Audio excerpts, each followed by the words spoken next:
میں بڑے ہی ادب کے ساتھ حضرت مولانا الیاس دامت برکاتہ العالیہ سے گزارش کرتا ہوں کہ وہ اللہ کے رسول صلی اللہ علیہ وسلم کی پوری سیرت میں سے رحمت و صداقت، اللہ کے رسول صلی اللہ علیہ وسلم کی جو رحمت اور صداقت تھی، اس عنوان پر سامعین کو محظوظ کریں۔ اس شعر کے ساتھ میں دعوت دوں گا کہ ہم آتش سوزاں میں بھی حق بات کہیں گے، ہم آتش سوزاں میں بھی حق بات کہیں گے، کندن کی طرح دہر میں تابندہ رہیں گے، تاریخ بتاتی ہے ہر دور ستم میں، ہم زندہ تھے، ہم زندہ ہے، ہم زندہ رہیں گے۔ حضرت مولانا دامت برکاتہ العالیہ۔ بسم اللہ الرحمن الرحیم، الحمد للہ رب العالمین، والصلاة والسلام علی سید الانبیاء والمرسلین وعلی آلہ وصحبہ اجمعین، اما بعد۔ اس وقت الحمدللہ ہم سب سیرت النبی صلی اللہ علیہ وسلم کے عنوان سے جمع ہوئے ہیں۔ یہاں اس مختصر وقت میں آپ حضرات کے سامنے اشعار کے ذریعے اور ابھی جو کوئز کی گئی، سوالات کیے گئے، اس کے ذریعے سیرت النبی صلی اللہ علیہ وسلم کا کچھ خاکہ پیش کیا گیا۔ نبی اکرم صلی اللہ علیہ وسلم کی مکمل زندگی کو ہمارے ناظم محترم نے اشعار کے انداز میں بیان کرنے کی بہترین کوشش بھی کی ہے، اور میرے ذمے نبی اکرم صلی اللہ علیہ وسلم کی رحمت و صداقت کو بیان کرنے کو کہا گیا ہے۔ محترم حضرات، آپ صلی اللہ علیہ وسلم کی زندگی کو جس زاویے سے، جس طریقے سے ہم دیکھنا چاہیں گے، ہمیں ہدایت ملے گی، ہمیں نبی اکرم صلی اللہ علیہ وسلم کی زندگی اس زاویے سے کامل معلوم ہو جائے گی۔ آج کی تاریخ میں اسلام پر جب بھی اعتراض کیا جاتا ہے تو وہ اعتراض نبی اکرم صلی اللہ علیہ وسلم کی ذات تک پہنچتا ہے، چونکہ دنیا والوں میں سے چند لوگوں نے، جنہوں نے شریعت کو نہیں دیکھا، جنہوں نے شریعت کو نہیں سمجھا، جنہوں نے نبی اکرم صلی اللہ علیہ وسلم کی سیرت کے ان ابواب کو نہیں پڑھا جس میں نبی اکرم صلی اللہ علیہ وسلم کی رحمت اور صداقت کا ذکر ہے، وہی اسلام پر اور اسلام کے ماننے والوں پر اعتراض کرتے ہیں۔ محترم حضرات، نبی اکرم صلی اللہ علیہ وسلم کو اللہ رب العزت نے اعلیٰ اخلاق دیے تھے، اور یہ اخلاق آپ صلی اللہ علیہ وسلم کی زندگی میں نبوت کے بعد نہیں آئے ہیں، بلکہ نبوت سے پہلے 40 سال تک آپ صلی اللہ علیہ وسلم نے مکہ میں زندگی گزاری ہے۔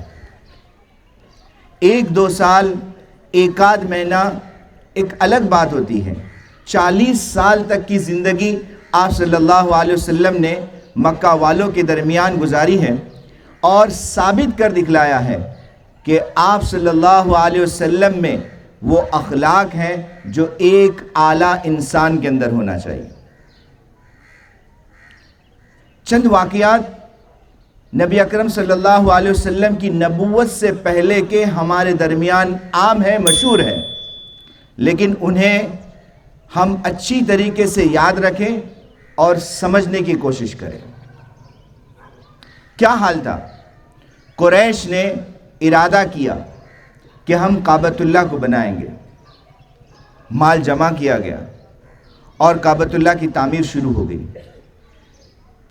ایک شرف تھا، ایک اعزاز تھا اس بیت اللہ کی تعمیر کا، تو ہر کوئی اس میں شریک تھا، بہت اطمینان کے ساتھ کام چل رہا تھا، لیکن ایک وقت آ گیا کہ ان کے درمیان اختلاف ہو گیا، اور وہ اختلاف حجر اسود کے بارے میں تھا کہ حجر اسود جو اس بیت اللہ کے اندر ایک معزز پتھر ہے، اس پتھر کو کون رکھے گا؟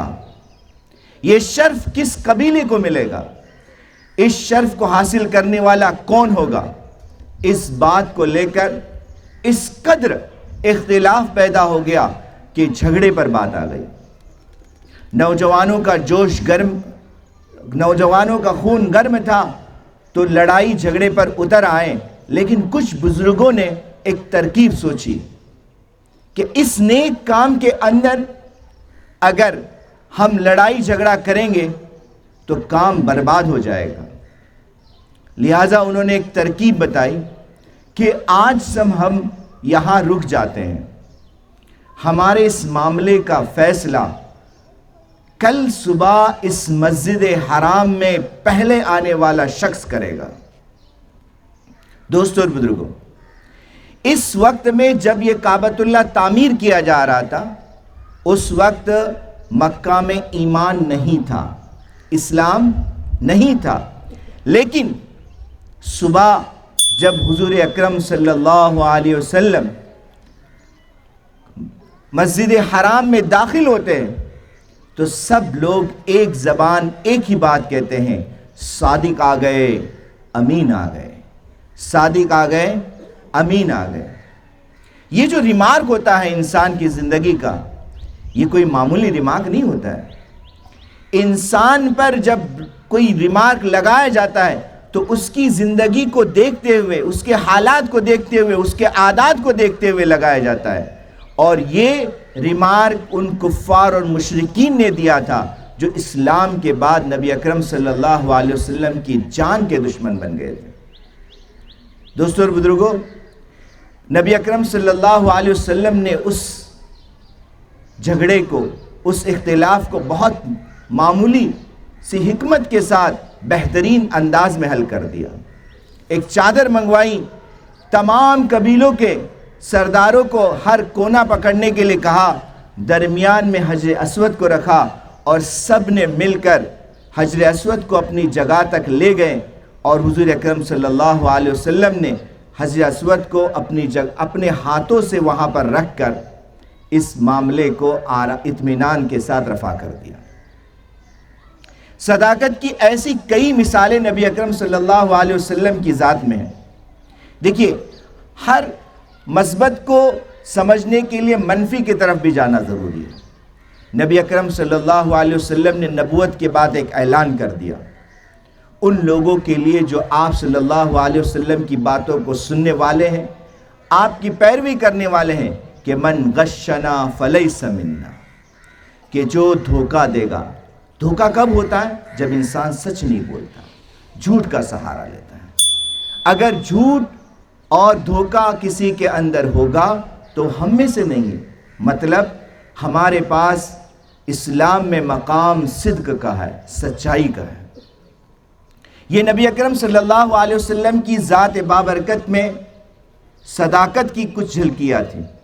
رحمت کو اگر لیں گے تو نبی اکرم صلی اللہ علیہ وسلم کی آمد ہی اس دنیا میں رحمت ہے۔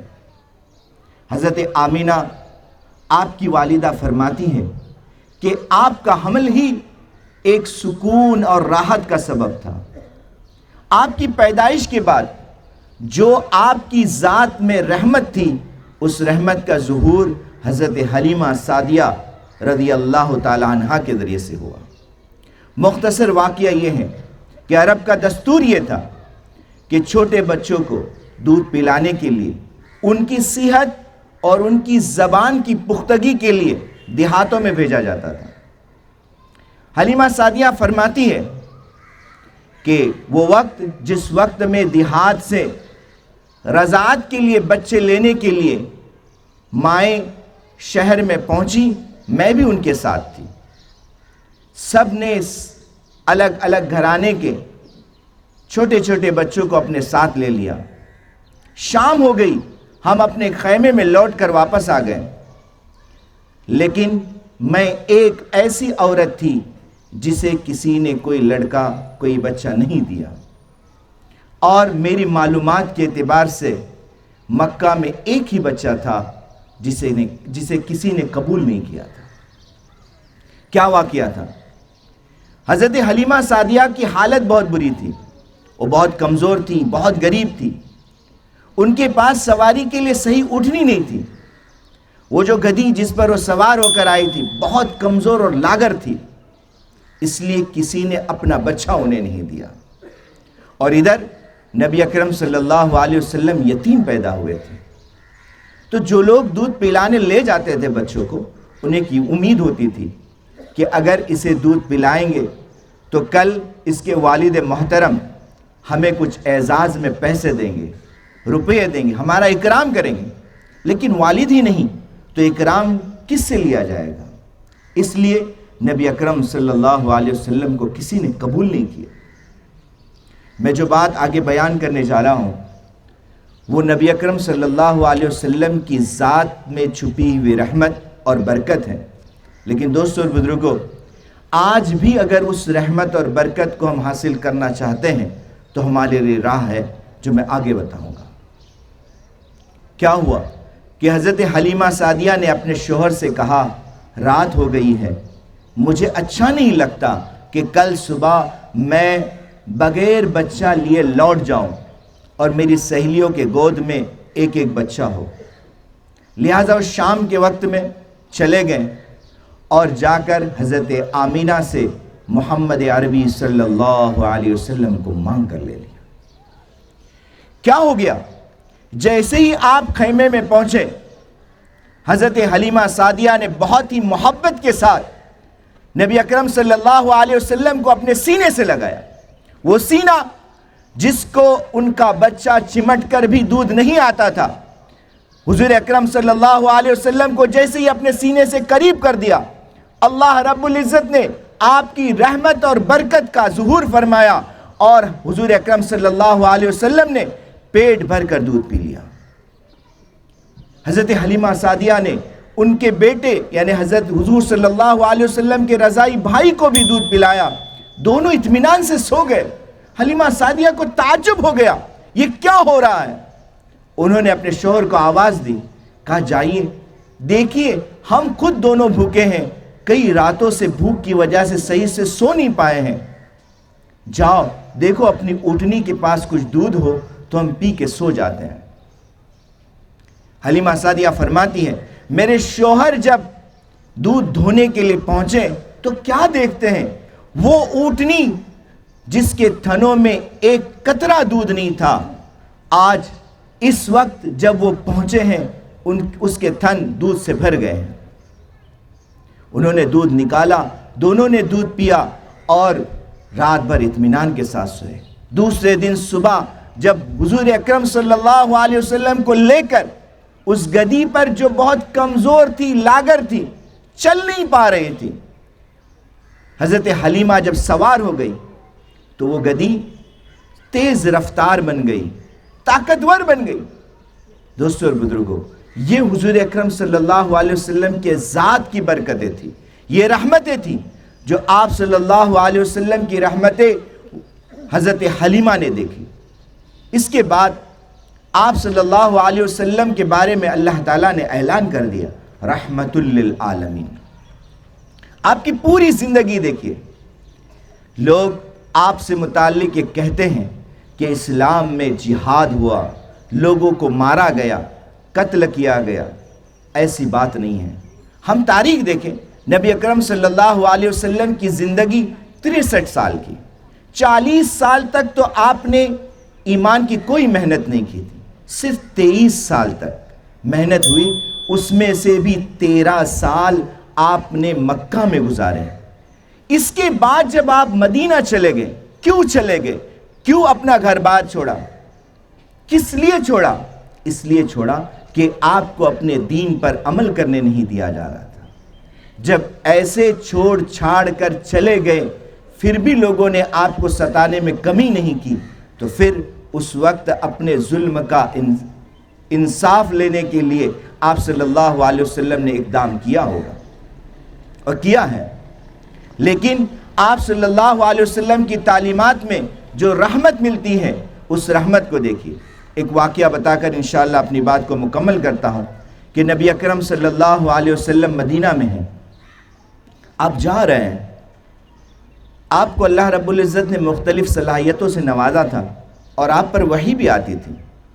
ایک اونٹ کو دیکھا کہ وہ آواز نکال رہا ہے، آپ صلی اللہ علیہ وسلم رکے اور دیکھا، اور پھر اس کے مالک کو بلایا اور مالک سے کہہ رہے، کیا کہہ رہے کہ آپ اس اونٹ سے دوگنا کام لیتے ہو اور اسے کھانا نہیں دیتے، اسے وقت پر چارہ نہیں دیتے، یہ تمہاری شکایت کر رہا ہے۔ محترم بزرگوں اور دوستو، جو شخص، جو ذات جانوروں سے متعلق حقوق ادا کرنے کے لیے کہے، کیا وہ انسانوں پہ ظلم کر سکتی ہے؟ نہیں کر سکتی۔ اللہ رب العزت نے نبی اکرم صلی اللہ علیہ وسلم کو رحمت بنا کر بھیجا۔ یہ کتنی رحمت ہے کہ اللہ تعالیٰ نے نبی اکرم صلی اللہ علیہ وسلم پر ایک مرتبہ درود پڑھنے پر 10 مرتبہ اپنی رحمت کا اعلان کر دیا ہے۔ اللہ تعالیٰ ہم تمام کو نبی اکرم صلی اللہ علیہ وسلم کی صداقت اور رحمت کو سمجھ کر آپ صلی اللہ علیہ وسلم سے محبت کرتے ہوئے ان کی سنتوں پر عمل کی توفیق عطا فرمائے۔ وآخر دعوانا الحمدللہ رب العالمین۔